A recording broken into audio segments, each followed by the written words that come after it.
Chauhan doctor पूछती हैं, आज कल हिजाब पहनने और दाढ़ी रखने को तंग नज़री समझा जाता है और ऐसे लोगों को तंग नज़र कहा जाता है। आपने फरमाया कि एक मोमिन तंग भी या तंग नज़र नहीं होता, तो फिर इस बारे में आपका क्या कहना है? बहन का सवाल ये है कि हिजाब पहनने को और दाढ़ी रखने को लोग तंग नज़री से ताबीर करते हैं। ऐसे लोगों को लोग तंग नज़र, नैरो माइंडेड कहते हैं।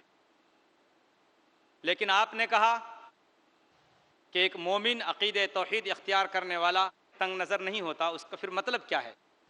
मैंने जो अपनी तकरीर में बात कही कि मोमिन तंग नज़र नहीं होता, तंग दिल नहीं होता, यानी वो कायनात की एक एक चीज़ को अल्लाह की मखलूक समझता है। वो इस माने में है, वो ये नहीं समझता कि सिर्फ मैं ही अल्लाह की मखलूक हूँ, नहीं, बल्कि वो कायनात की एक एक चीज़ को अल्लाह की मखलूक और अल्लाह का महकूम समझता है।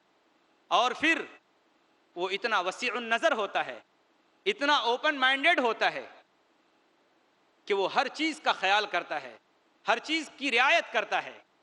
वो जानवरों तक का ख्याल करता है, इंसानों की तो बात बहुत दूर की है।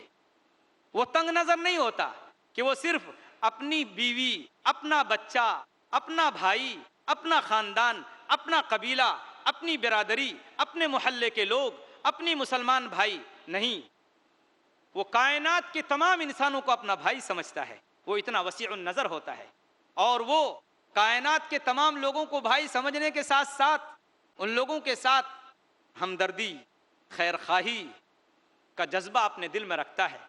और इसी के साथ साथ वो जानवरों तक के साथ भी अच्छे से अच्छा और बेहतर से बेहतर सलूक करने का पाबंद है।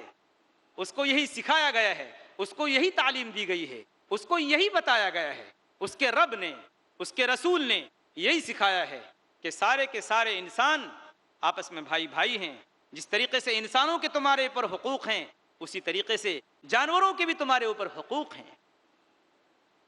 ये इस माने में है। मुझे उम्मीद है कि ये बात वाज़ेह हो गई होगी।